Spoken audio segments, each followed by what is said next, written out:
Hello and welcome to Season 2 of NCSY Pulse, the podcast that takes you straight into the heart of the NCSY story. Every episode, we sit down with the rising stars of Jewish leadership, the alumni making waves on the world stage, and the powerhouse NCSY staff who make the magic happen. I'm your host, John Ackerman, and together, we're diving into the moments, the missions, and the legends that define NCSY. This is the NCSY Pulse Podcast. Hello and welcome back to a very special episode launching Season 2 of the NCSY Pulse Podcast.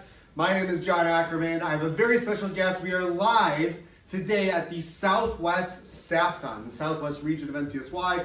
We are in Dallas, I want to say Richardson, right? We're in Richardson, Texas, and I'm sitting with Rabbi Avi Honigsfeld, Director of Dallas NCSY. Avi, welcome to the show. Thank you so much for having me. All right, applies.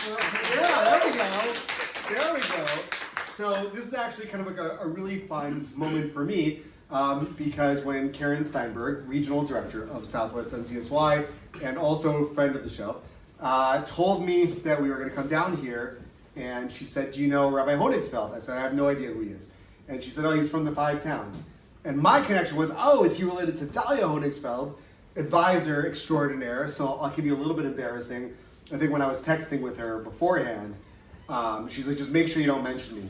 I'm like, no problem. We will mention you now several times.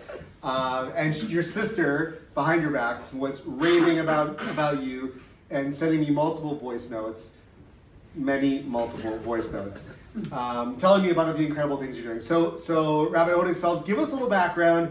Where are you from? How did you find yourself here? And then we'll kind of dig into your experience with Dallas NCSY. Okay, thank you. Thank you, Dalia. So I grew up in the Five Towns in Woodmere, New York, and lived there first 18 years of my life. Went to Hafter Elementary School, Hafter High School, and after that graduated and went to Rishit in Beit Shemesh. And Absolutely.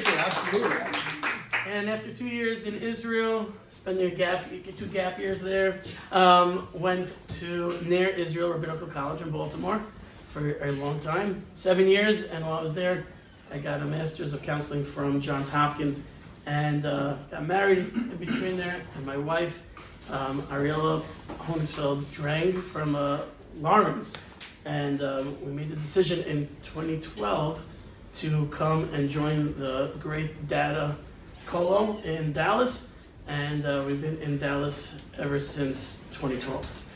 Wow, so just a couple of Five Towns kids just settling down in Dallas. The classic path that most Five-Towners take. Exactly. So you came to Dallas, but eventually you kind of settled in Richardson, which is not the classic Dallas community, correct? Correct. So we came in 2012, and we were part of that Kollel. I was learning in the Kollel, and at nights and Shabbos I was doing outreach work. And at that time, there was no Alumni officially, so it was called YJP.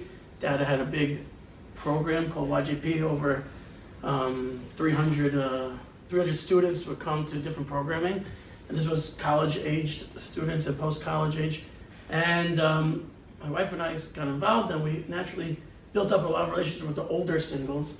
And eventually they got into relationships and got married, engaged, and we noticed that they stopped coming to all the single Torah classes and Shabbatons and things like that. So we started in 2015 a branch of Data called YJC, just the next branch of YJP, Young Jewish Couples. And Baruch Hashem, that grew in that first year from like 10 couples to close to 100 couples involved. Wow. And we were living in what they call in Dallas the South area, and we were doing programming there and for all young couples, and it was great. We recruited a family with us. Their names were the Seagulls, and we were working on all these couples. And in 2017, what happened was these couples started settling down, buying houses, and what we noticed was a lot of them were not settling in the Jewish community in Dallas or the surrounding areas, and not that they didn't want to, for multiple reasons, a lot of financial reasons, and so it wasn't necessarily the perfect fit of a community for our students. So that summer of 2017, I remember having heart-to-heart with my wife, and we were discussing and saying we could either continue what we're doing, it's great, we're having like 30 people at our Shabbat dinner every week, and our programming is full, but the continuity, and for these our students' children to grow up outside the Jewish community, it's going to be very, very hard for people to stay connected for a long time to their Judaism. And so either we can, that's one option, to continue what we're doing, or try to find a community not too far away and build from scratch and build a community where these families would be comfortable moving to and raising their children in a community that is. So we spoke to a lot of our mentors and rabbis, and ultimately we decided that. We spent a year researching different areas around Dallas, and ultimately we decided on this place, this beautiful place here in Richardson, and we moved here in the summer of 2018.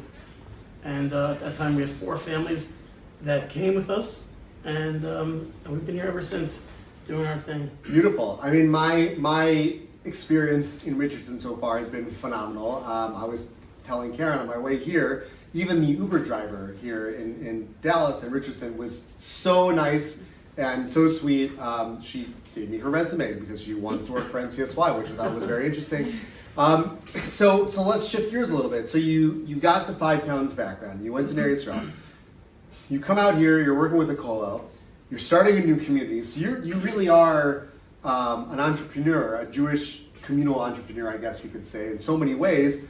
How did you get connected to the NCSY world? What was it about, dealing with young professionals and the evolution and the families and everything that you were doing? And then you connect to NCSY. What brought you here, and what was it that attracted you to NCSY to start? Okay, first of all, NCSY is amazing. Thank you. It's where it's at. And so always had a longing to connect to that demographic of the teenagers. A lot of what we do, since we were young families, we were always connecting to younger kids. And the teenage demographic was not really something we've been focused on for a while.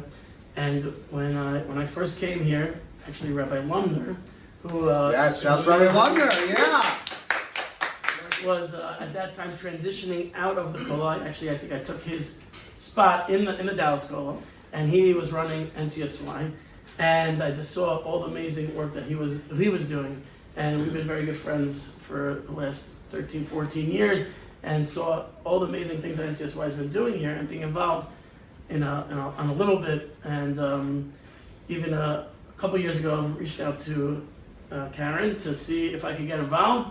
And at that time, for both of us, it wasn't the right time. And this year, I got a lot of things time-wise has opened up where I could really fully invest in the teens and build up what NCSY has to offer. And so we jumped in, and it's been amazing so far and really, really special.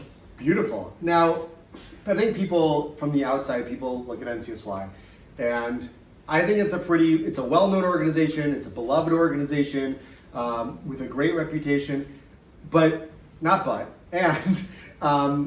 the experience of working at NCSY sometimes goes exactly the way you think it's going to go, and sometimes there's some surprises along the way. Have there been any experiences about working with NCSY that have surprised you? So far, everything's been a pleasant surprise. That's what we like. We like the pleasant surprises. Pleasant surprises. But the camaraderie and the teamwork that NCSY has, it's one of the things moving out to Richardson was a little bit of a lonely project. Right. We came with a family, as we said, the Siegels, who had to move on, and they moved back to the East Coast. Amazing, amazing people. So we were a little bit by ourselves here. Baruch Hashem now, thank God. We have another family that came on staff, the Udmans, if anyone knows them, amazing, amazing people. Beautiful. And but never had the opportunity to work with like a real powerful team of so many amazing people dedicated to the Jewish people and the Jewish future, and it's just inspiring, and you gain so much when you have a strong team together, all focused and dedicated on the same mission of bringing people closer to Hashem. Incredible. Yeah, it's very good. Very, very good. Let me ask you, because, I've found from talking to lots of people and meeting lots of people who worked at NCSY over the years that it really is a big learning experience coming to NCSY from at any point in your career. It could be kind of entry level, or it could be, you're already well established. It's always kind of eye-opening, I find, for people who come in and like, wow, I never realized X, or I never really appreciated Y. And you talked about some of the surprises, the pleasant surprises. Has there been anything that you found specifically that you've learned now from this new experience called NCSY? Yeah, many things. One of the things is also that NCSY, when you just know about it, you don't realize how many different things they do. Yeah. How many different amazing programs they offer. And one of them, for example, is something called JSU, which is a Jewish Student Union, which we NCSY directors go in, and others go into public schools and run the Jewish clubs for all public schools. And you don't realize that NCSY is in hundreds of these schools throughout the country, and to see the impact that they have on that level, and then all the different Shabbatons and programs and summer programs and Israel programs and everything that they do, it's like overwhelming about how many different, there's something for everyone, and every single person could connect and gain from it. So that's something that's definitely you learn when you're on the inside than viewing NCSY from the outside. Rabbi Honigsfeld, thank you so much for joining us. We got one more question here. If you were to give a teen who's just starting their NCSY journey a piece of advice, it's their first JSU club, it's their first Shabbaton, it's their first step, their first opportunity to be part of the program, what would one piece of advice be that you would give this teen? It's a beautiful question, and it's a loaded question. There'll be a lot of things, but I think overall, one thing is just to enjoy your relationship with Hashem, enjoy your Judaism, and that realize how special you are, that you're part of a chain of history, and that you're part of the chosen people, and that you are like the cream of the crop of everything, and you matter so much, and you're incredible. And no matter what your experiences of your upbringing, and no matter what, it's never too late to get involved. It's never too late, and that now that you've experienced NCSY and you know the beauty, I think you have a responsibility and a charge to spread that to friends and other people. That one thing, once we are privileged to know something and to have an NCSY. So if you're a teen that you do know NCSY exists, spread the word, bring your friends, and spread the love. That's my message. Outstanding. All right, very good. Rabbi Avi Honigsfeld, thank you so much for joining us. Thank you for all the hard work and for what you're doing, director of Dallas NCSY, and keep up the awesome work. Thank you for the opportunity. It's really, really incredible. So thank you. All right, excellent. And we are back at Southwest NCSY StaffCon in Dallas, Texas. I'm sitting with Rabbi Yisroel Kellner, the director of Denver JSU at NCSY. Rabbi Kellner, welcome to the show. Good to have you. Glad to be here. So I have to say, let's get some applause for Rabbi Kellner. Yeah, let's go. I have to tell you, I have been hearing about you from Karen Steinberg all year, story after story after story about you, just the innovation, the creativity, going out of your way to connect the teens in Denver to sports figures and to athletes. How did you get into this? First of all, let's take a step back. How did you get to NCSY? And then after that, I want to jump into what was it that brought you into the world of sports and connecting that to teens. But let's start with, how did you get into NCSY? Great question. So actually, the world of outreach was the farthest thing from my mind before moving to Denver. If someone would have asked me, I would have said no. And sports was the farthest thing from my mind before moving to Denver. I know when I grew up in class, a lot of kids went to sports, but not me. I was not into sports, and outreach definitely was not one of the things that I had any passion for, to say the least. But just moving to Denver and living literally in the backyard of a public school that's 33% Jewish, and seeing a lot of the kids, and seeing also the work of Rabbi Yonatan Newson, who's director in Denver, really just brought out that passion in me. And I started, a little bit before joining NCSY, I started doing the bar mitzvah clubs, and just connecting grassroots to different public school kids or day school kids that were around that I saw and met on Shabbos and day-to-day basis, and slowly but surely, actually a little bit quicker than I thought, not too slow, it really just ignited this whole passion for me to get involved. And I remember it was before I started working at NCSY, just dealing with these public school kids, and there was one particularly that was really checked out, but he was big into hockey and actually pursuing hockey to become an NHL player. Really? And yeah, like he was the real deal, and I was trying to get him interested and trying to get him, just excited about Judaism, and it just hit me one day that I just got to get him to meet an NHL player. That's the way to go. And then once I thought of that, it was like sort of just, it grew, and like, this is really the language of all these kids. It's not just this one kid. It's the language of all these public school kids. Their language is sports. Not all of them, obviously. Sure. There are plenty of kids that are not into sports, whether it's girls or even some boys that are not into sports at all. But the majority of them are, and I quickly became Denver sports fans. Nuggets, Broncos, Avalanche, and then went into this pursuit. But not the Rockies. Not the Rockies. Yeah. Rockies too. We definitely did a Rockies game. We brought kids to and got on the field. That was a big highlight. But yeah, quickly became Denver sports fans. Really, I became any team fan that the kid is really. So it depends which kid I'm talking to. Sure. If that kid's a Texan fan, I'm a Texan fan. So I really can switch. I'm multi-talented. Yeah. But the pursuit to try to get them to meet players is something that I feel like also was a big connected with kids. They see that putting work into it, and they're actually meeting players. It's just a great way to connect them. So yeah, just by moving to Denver and seeing what the kids and seeing things that are done, just ignited that passion. And then obviously NCSY was a no-brainer. That's the way to get the kids. That's the way to get a connection to the kids. The organized structure and program and team effort is the best way to do it. So I right away jumped in. It wasn't even a question to join NCSY, and then definitely, grew the outreach to a new level.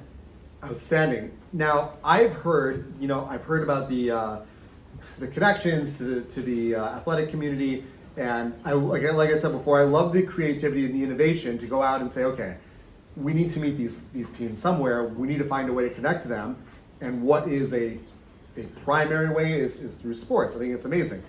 But I've also heard some stories about how you've kind of taken it to the next level, not just about can I connect them to sports, but how in reaction to anti-Semitism through sports, that you've really jumped into action and used sports as a way to sort of heal, I think, some of the traumatic experiences that some of these kids have gone through. In specific, I'm referring to an occurrence at a basketball game where many of the Jewish teens in Denver experienced some heavy-duty anti-Semitism. So tell us a little bit about, first, what happened to these kids, and then in the aftermath, how you addressed it and sort of, I think, took a terrible situation and turned it really around. So it was interesting that you bring that up. I remember that very clearly, that incident that happened to the DOT basketball team, the Denver Academy of Torah Day School basketball team. They were at a game and playing a non-Jewish team, and they, definitely were a lot of anti-Semitic actions that happened there, pro-Palestinian remarks and stuff like that, and it really bothered the teens. And in my next email, reaching out to the Trailblazers, where Denny Avdia is Sure. A strong player there, and he was definitely on one of my top lists to reach out to. And I sent a cold email to the general manager. Didn't think anything of it. And I still remember that it was the day of the game. I'm trying, and it was the day of the game, and still no response. So I remember it was a Wednesday, and on Wednesdays I learned with this bar mitzvah kid. And as I was learning with the bar mitzvah kid, I get a text message. We sent you an email. I'm the assistant of the general manager at Trailblazers. Are you there now? Like, where's your team? Now, I was managing this, not being there, because I wasn't actually at the game, Right. but I was managing this whole meet and greet with Denny while I was learning with this bar mitzvah kid. And apparently they sent me an email, but I didn't get it. I didn't see it in time, so they sent me a text.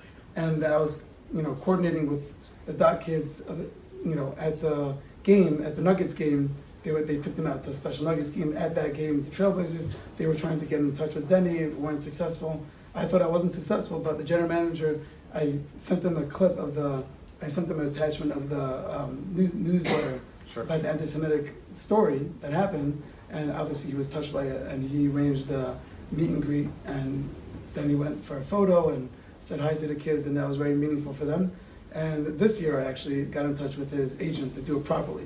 So his agent happens to be an uncle of one of the kids that I taught for bar mitzvah. So yeah, so that, so we're working on something more proper, more official, not last minute, while I'm studying with the bar mitzvah kid to make it happen.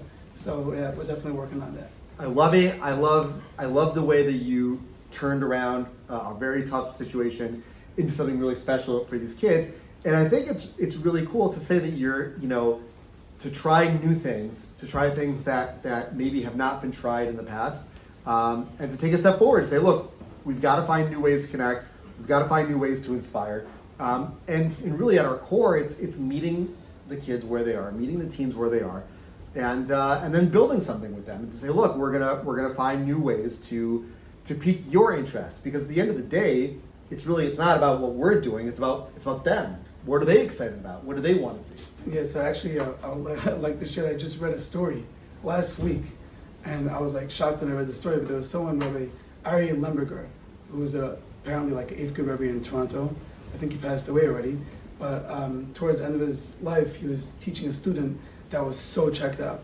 But the student was very big into sports. He's a big Blue Jays fan and actually doing good this year. So basically, this rabbi realized that he's not going to get him. He didn't participate in anything, so he gave him his own bechina, and the test was about Blue Jays, about the sports, about the stats of each player. That was his test. And I think he did another thing, that whenever so he was from Baltimore originally, so whenever the Baltimore team won, he would have to give the Rebbe Slurpee, or whenever the Blue Jays won, he would have to give the kid a Slurpee. And he ignited his passion and connection to the kid, and eventually he turned around, and that was like, learning great.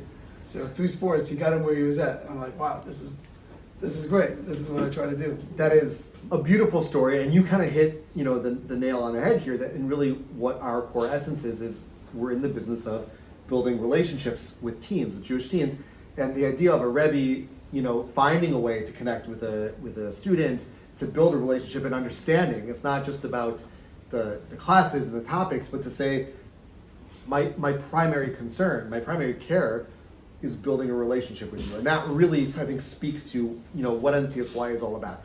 If you could sum up for somebody, like you said, NCSY was not on your radar. It wasn't something that you were looking for, that you were excited about necessarily beforehand to say, my next career step is going to be NCSY. If you could give a message to somebody about why NCSY should be on their radar, why NCSY should be something that somebody who wants to go into cloud work, who wants to serve the Jewish people, why NCSY should be front and center, what would you tell them? So just the amazing satisfaction feeling of connecting with teens and seeing them getting more interested in Judaism, there's no greater satisfaction than that. Just seeing, how you could ignite their passion, getting them a little bit more excited, again, to come to programs, and, just sharing that excitement of Judaism with them, and seeing them resonate with that, and seeing them connect to that in a new way that they didn't have before. There's no satisfaction, no better satisfaction than that. Amazing. Thank you again for spending all this time with us. This has been really great, and really the way you look at things, your outlook, your creativity, really, really phenomenal. We both had the pleasure today of, you get the pleasure more than I do, but I had the pleasure of joining you guys today at the Southwest NCSY StaffCon. It's an unbelievable team, and really I think it's been a unique opportunity for me to get to know everybody, to get to know you. If you could sum up a little bit what it's like working for the Southwest region of NCSY in specific. Obviously, we talked about what it's like working for NCSY, but what is it that's special about the team of people who work for the Southwest region?